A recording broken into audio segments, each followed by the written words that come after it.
할렐루야. 좋으신 주님을 찬양합니다. 우리 좌우 앞뒤에 계신 분들과 인사 나누겠습니다. 반갑습니다. 환영합니다. 축복합니다. 벌써 한 주를 마무리하는 금요 새벽 예배입니다. 하루를 하나님의 말씀으로 시작하므로 오늘 하루가 주님 안에서 넉넉히 이기게 되는 하루가 되기를 주님의 이름으로 축복합니다. 우리 그런 기대와 소망을 가지고 열왕기상 11장 26절에서 43절의 말씀, 아히야의 예언이라는 말씀 가지고 제목 가지고 여러분 말씀 나누겠습니다. 사울로부터 시작된 이스라엘의 왕조가 다윗과 솔로몬에 이어서 계속 이어져 오다가 그 가정의 왕조가 끝나는 것을 이제 다다르게 됐습니다.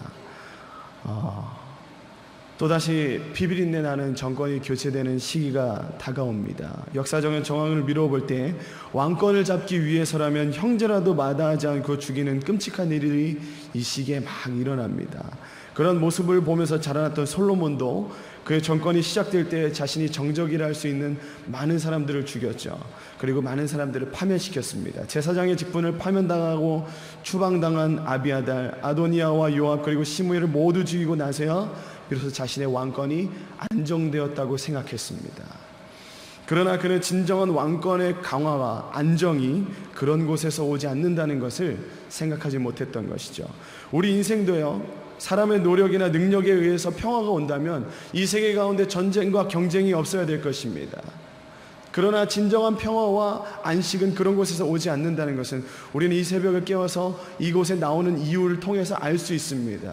어디서부터 그것이 가능합니까? 하나님의 말씀 안에서, 하나님 안에서만 그러한 평안이 올 수 있다는 것이죠.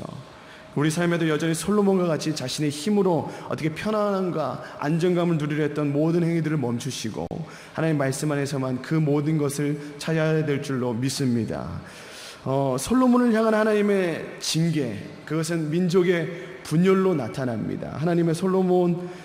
하나님께서는 솔로몬의 부하인 느밧의 아들 여로보암에게 10지파를 다스릴 권한을, 정권을 주시며 너가 왕이 될 것이다 라는 것을 오늘 아히야 선지자를 통해서 말씀하시죠. 아직 솔로몬이 왕위에 있음에도 불구하고 이와 같이 10지파를 다스릴 정권을 주신 것은 솔로몬이 하나님 아닌 다른 우상을 섬김으로 말미암아 받게 된 대가이자 심판입니다. 징계죠.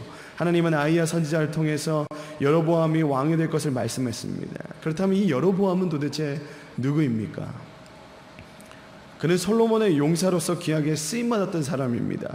솔로몬은 그에게 요셉 족속의 일을 감독시켰습니다. 결국 배반하고 솔로몬을 배신하고 마지만 하나님께서 세우신 솔로몬이 하나님을 배신한 것과 같이 솔로몬이 세운 느밧의 아들 여로보암은 솔로몬을 배반하고 그의 왕국을 위협하는 또 다른 왕국을 세웁니다.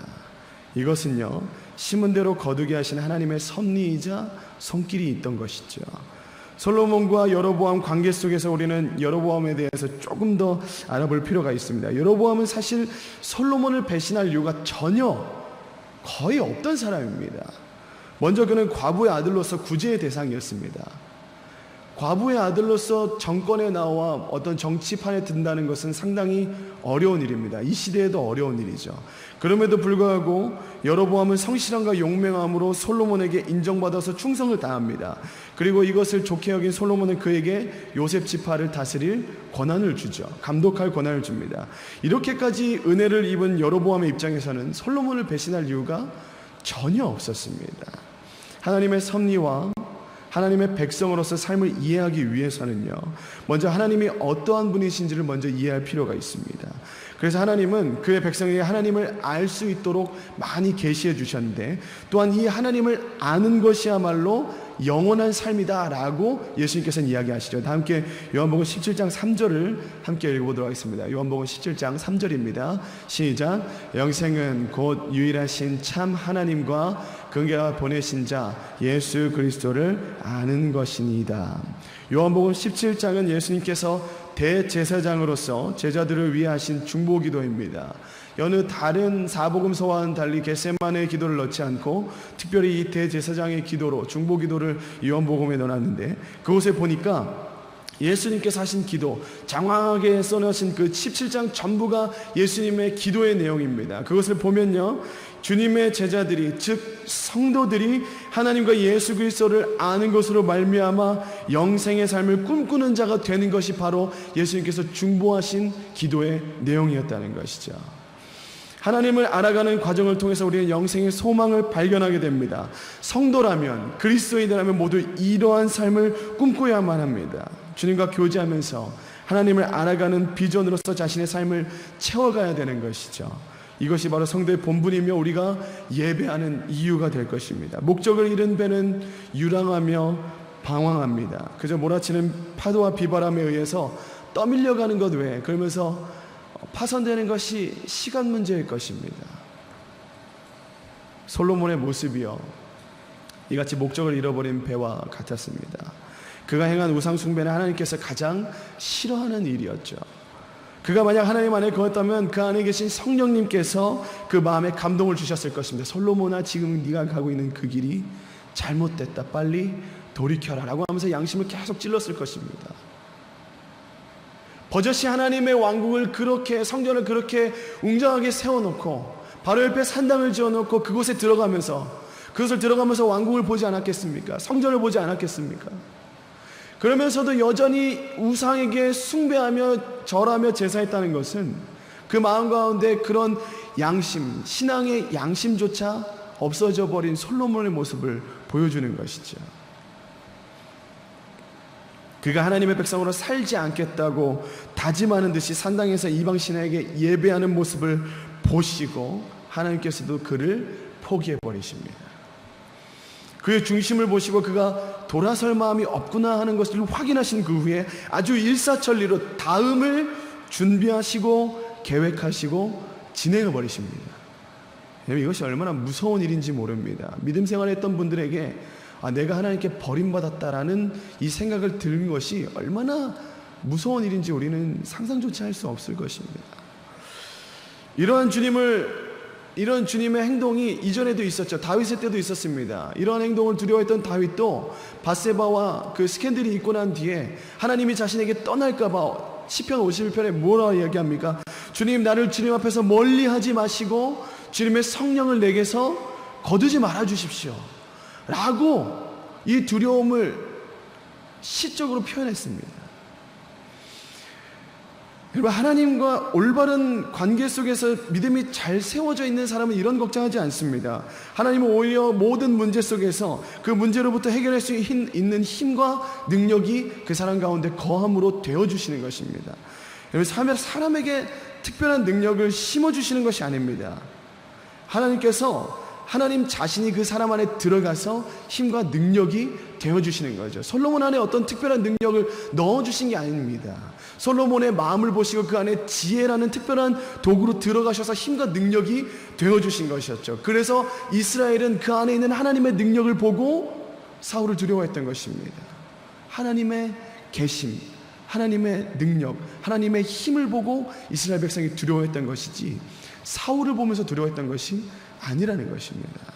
그렇게 하나님께서 함께 하시는, 하나님 안에 거하는 사람은 삶의 문제를 만나면 그 문제를 어디서 해결하려고 하겠습니까?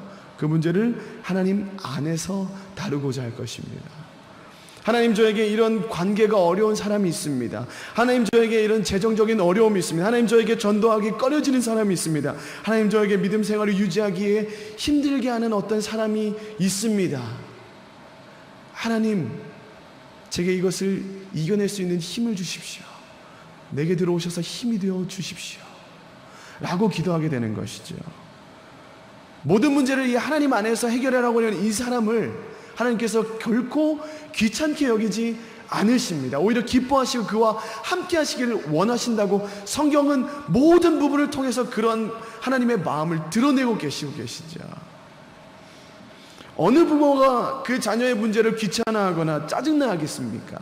하물며 하늘에 계신 하나님 아버지께서 우리의 문제를 귀찮아하신다는 것을 정말 생각조차 할 수 없는 일인 것이죠. 그래서 우리는 이 아침에 이곳에 찾아온 여러분들은 정말 복되신 분들입니다. 믿으십니까? 여러분, 복되신 분들이십니다. 왜냐? 우리가 이 시간 하나님 말씀 안에서 살아계신 하나님을 바라볼 수 있기 때문이죠. 또한 하나님의 말씀 안에서 살아계신 하나님을 통해서 나 자신을 또 바라볼 수 있게 됩니다. 나 자신 안에는 그런 문제를 해결할 수 있는 힘이 없구나 하는 것을 깨닫고 인정하고, 결국 하나님 앞에서 하나님 이것을 해결할 수 있는 힘과 능력이 되어 주십시오라고 매달릴 수 있는 시간이 되어버린다는 것이죠. 문제 속에 거함으로 하나님을 바라보지 못했던 내 시야가 하나님 안에 거함으로 그 시야가 하나님의 시야로 바뀌어버립니다. 그리고 그 문제 가지고 더 이상 끙끙거리거나 힘들어하지 않습니다. 왜냐? 우리가 하나님의 시야를 보고 가지고 바라보니까 그 문제가 우리가 끙끙거릴 문제가 아니고 하나님 안에서 해결될 수 있는 문제구나 하는 소망을 갖게 되는 것이죠. 여러분, 이것이 신앙생활의 참맛입니다. 그렇다면 저에게는 문제가 없는데요, 지금 너무나 평안한데요 하는 사람들에게는 아무 득이 없는 예배가 되겠습니까? 그렇지 않습니다. 이전에는 아무런 감사할 일이 아니었던 그것이 하나님 안에 거함으로 말미암아 새롭게 보인다는 것이죠. 오늘 내게 주신 하나님, 이 하루가 너무 감사합니다. 내게 숨을 쉬어서 주님 앞에 다시 나올 수 있게 하는 이 시간이 너무나도 감사합니다. 여러분, 우리가 앉아있는 이 시간은요, 어제를 넘기지 못한 그 사람이 바랬던, 간절히도 원했던 오늘, 내일이었습니다. 여러분, 그 하루가 우리에게 허락된다는 것, 새롭게 감사할 일 아니겠습니까? 여러분, 언제 이 하루가 감사하다고 하나님께 감사의 기도 드려보셨습니까? 오늘 이 시간 하나님 안에 거함으로 여러분 안에 감사할 제목이 아니었던 것들이 다시 한 번 더 감사의 제목으로 바뀌는 귀한 시간 되시기를 주님의 이름으로 축복합니다.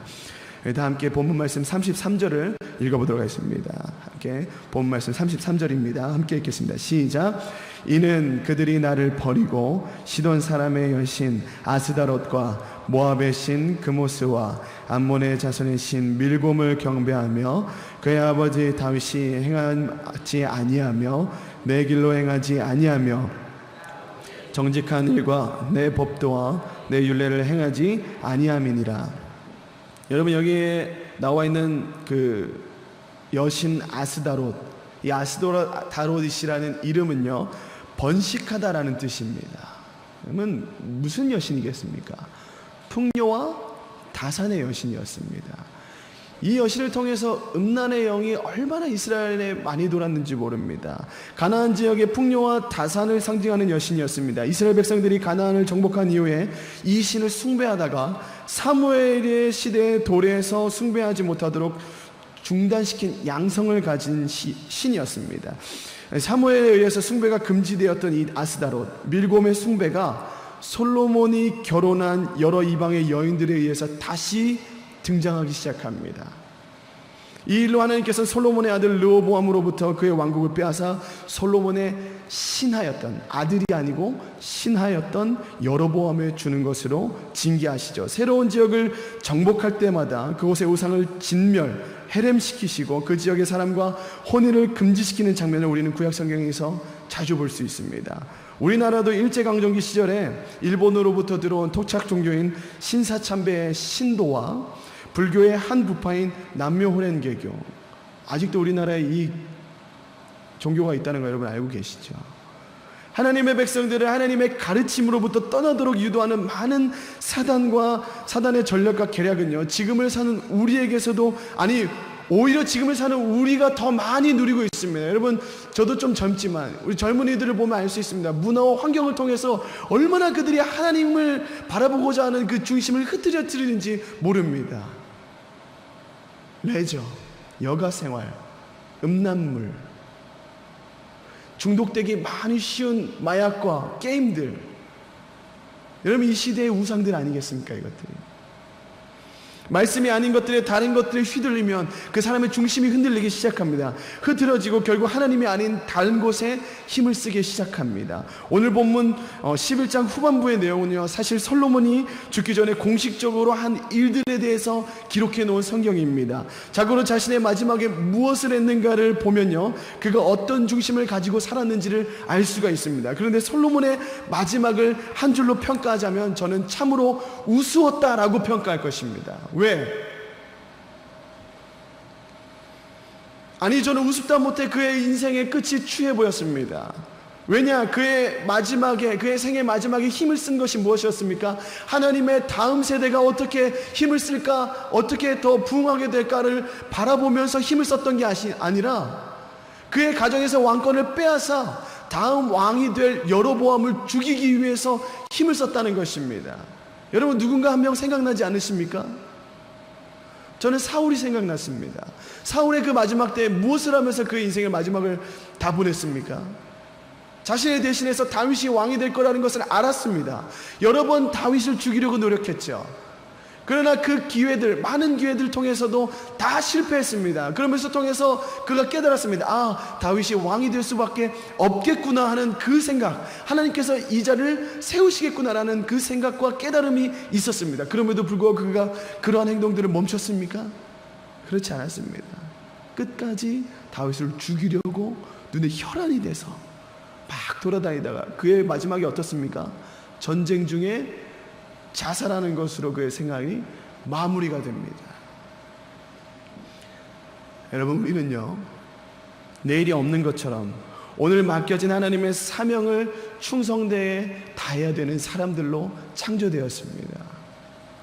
만약 내일이 우리의 마지막 날이라면 오늘 여러분들의 인생은 스스로 어떻게 살았다고 여러분 스스로 기록하시겠습니까? 바라기는 신명기 34장에 기록된 모세의 모습과 같이 그의 나이 120세에 눈이 흐리지 않고 기력이 쇠하지 않은 것처럼 여러분, 우리의 두 눈을 똑바로 떠서 하나님이 주신 그 사명을 똑바로 바라보고 충성되게 순종했다라고 기록하는 저 여러분이 되길 주님의 이름으로 축복합니다. 그렇게 솔로몬의 끝이 도래하고 43절에 마침내 솔로몬이 죽은 것까지 오늘의 본문은 기록하고 있습니다. 그리고 그 이후 12장부터 여로보암에 대해서 이제 소개가 됐는데, 이 여로보암에 대해서 여러분 조금만 더 소개하고 말씀을 마무리하려고 합니다. 여러분 26절 한번 보시겠습니까? 26절 함께 읽겠습니다. 우리 본 말씀 26절입니다. 함께 읽겠습니다. 시작. 솔로몬의 신하 느밧의 아들 여로보암이 또한 손을 들어 왕을 대적하였으니 그는 에브라임 족속인 스레데 사람이요 그의 어머니의 이름은 스루아이니 과부더라. 여러분, 여로보암은 솔로몬의 신하이자 에브라임 지파 사람이라고 소개합니다. 이러한 소개는요, 향후에 이스라엘 세력에 큰 변화가 있을 것을 예고하는 것을 뜻합니다. 이스라엘 지파 중 가장 큰 두 지파는 유다 지파와 에브라임 므낫세, 즉 요셉 지파입니다. 요셉과 유다 지파, 이 두 지파가 가장 컸는데, 광야 생활을 할 때도 에브라임 지파는 서쪽 진지 주도 지파였고, 가나안 정복을 할 때도 여호수아도 에브라임 지파 사람이었죠. 그리고 뿐만 아니라 예루살렘 성전이 세워지기 이전에는 에브라임 지역의 실로라는 곳이 이스라엘 백성들에겐 종교적 중심지가 되었습니다. 이 사무엘도 이 실로에서 자신의 생을 왔다 갔다 했었죠. 그런 에브라임 지파와 므낫세 지파를 우리는 요셉 지파라고 부르는데, 그 이유가 무엇입니까? 그들이 요셉의 아들이기 때문이죠. 창세기를 보면 다 나와 있죠. 우리 함께 사진을 한번 보겠습니다. 지도를 한번 보시면요, 이름이 잘 안 나와 있는데 여러분 잘 보시면 빨간색 부분으로 테두리 되어 있는 데가 바로 요셉 지파의 땅입니다. 그 밑에 파란 지역으로 되어 있는 것이 유다 지파의 땅입니다. 얼마나 크신지 여러분 보이시죠? 근데 여로보암이 저 빨간색 부분 요셉 지파를 담당하고 감독하는 사람으로 세워졌다는 것입니다. 여로보암이 얼마나 영향력이 있는 사람인지 여러분 아셔야 되는 대목이 바로 이 지도를 보면 알 수가 있는 거죠. 여러분, 이와 같이 넓은 땅을 여로보암이 관리하고 있었습니다. 성경에 아주 운이 좋은 사람이다 라고 한 사람을 뽑으면 저는 이 여로보암을 뽑을 것입니다. 왜냐? 그는 큰 노력이 없이 하나님께 이스라엘 지파 10지파를 받았습니다. 또한 원치도 않고 상상치도 않았던 왕의 자리도 허락받죠. 그가 잘돼 보이는 모든 일이 하나님의 은혜였습니다. 그가 솔로몬의 모든 공사를 도맡아서 담당했었는데, 그를 발탁하는 과정조차도 하나님께서 운행하시고 행동하신 일이었습니다. 선택하신 일이었죠. 그렇다면 여로보암의 모든 생애 스스로를 돌아보고도 여로보암 스스로도 알아야 됐습니다. 무엇을? 하나님의 말씀과 하나님께서 이 말씀과 이 나라와 이 민족을 움직이신다는 것을 이 여로보암이 깨달아야 됐습니다. 자신과 같이 아무것도 아닌 자를 들어서서 하나님의 귀한 이스라엘 백성을 담당시키고 맡기시는 왕의 자리를 허락하신다는 것을, 그래서 내가 이 능력을 행할 수 없음, 이 일을 감당할 수 없음을 행할 수 없음을 스스로 깨닫고 하나님께 매달려야 했습니다. 그러나 이 여로보암도 솔로몬과 같이 하나님의 법도에서 떠난 사람으로 그 후에 서게 됩니다. 아니, 솔로몬보다 더 악질 중에 악질인 이스라엘의 역대 최악의 왕으로 여로보암을 꼽습니다. 제가 이전에 한번 말씀드린 적이 있는데, 이후에 이스라엘 왕권이 교체될 때마다 그 왕에 대한 평가가 한 줄로 서게 됩니다. 그 마음에, 하나님의 마음에 합한 왕은 다윗과 같이 내 마음에 합한 자다라고 소개하고, 그 반대로 우상 숭배하면서 하나님의 법도에 떠난 사람을 누구에게 속한 사람이라고 하냐면 이 여로보암에 속한 사람이다라고 할 정도로 여로보암은 이스라엘 역대 최악의 왕으로 소개되는 사람입니다. 아주 불명예 중에 불명예가 아닐 수가 없습니다. 하나님께서 이스라엘의 모든 왕들에게 동일하게 품으신 마음이 있는데, 그것이 뭐냐면 내 종 다윗과 같이 너희가 행하기 원한다 라는 이 마음이었습니다. 다윗이 그의 평생에 깨끗한 모습만 보인 사람이 아니라는 것을 여러분 잘 아실 것입니다. 그도 인간이었고 실수성이었고 죄가 있고 아주 하자가 많은 왕이었습니다. 그럼에도 불구하고 그가 하나님의 마음에 합했던 그 유일한 이유는 뭐냐면 그가 하나님을 진심으로 사랑했던 자였기 때문이었습니다. 하나님의 법도와 하나님을 사랑함으로 말미암아 하나님의 법도와 율례에서 벗어나지 않고자 노력했던 왕이었죠. 죄가 있음에도 불구하고 얼른 하나님께로 돌아와서 하나님, 제가 잘못했습니다, 하나님의 법도에서 멀어졌었습니다 라고 자신을 인정하고 하나님께로 돌아올 줄 아는 마음이 있었다는 것이죠. 그 마음이 어디로부터 기인됐냐? 하나님을 깊이 사랑하고 사모하는 마음에서부터 시작됐다는 것입니다. 바라기는요, 솔로몬과 여로보암 같이 중심을 흐리지 않고 다윗과 같이, 또 노아와 같이 하나님 눈 안에 있는 그 은혜를 구하며 그 하나님을 사랑하고 사모하며 주님 안에 거하는 저와 여러분이 되길, 또 오늘 이 하루가 되기를 주님의 이름으로 축복합니다. 함께 기도하겠습니다. 오늘 여러분들에게 특별한 중보의 요청을 좀 드리기 원합니다. 지금 담임 목사님과 원로 목사님 그리고 장로님들 가정이 일본에서 서울 강동지방의 교육자 수련회를 진행하는 중에 있습니다. 그 진행하는 중에 일본에서 지진이 일어났습니다. 그래서 한국으로 돌아오지 못하고 지금 일본 삿포로에 고립되어 있는 상황입니다. 강도 6.7의 지진이 일어나고 밤을 견디고 난민 피난소에서 한국으로 돌아올 방법을 지금도 강구하고 있는데요. 삿포로 전 지역의 원자력 발전소의 피해로 정전 중이고 본토로 가는 신간센도 폐쇄, 공항도 전면 폐쇄 중입니다. 목사님과 또 함께 하시는 모든 분들이 안전하게 복귀할 수 있도록, 한국으로 돌아올 수 있도록 이 시간 특별하게 좀 간구하며 중보를 부탁드리겠습니다. 또한 나라와 민족을 위해 좀 기도해 주시고, 특별히 수능생들 건강 주시고 지혜 주시고 능력 주셔서 이 모든 과정을 통해서 하나님께 영광 돌리는 시간 될 수 있도록, 그 결과 가지고 주님께 영광 돌릴 수 있도록 해주시고, 또한 이 시간 여러분이 가지고 온 기도 제목 놓고 우리 함께 주님의 이름을 한번 부르짖고 기도하며 나가겠습니다. 부르짖습니다. 주여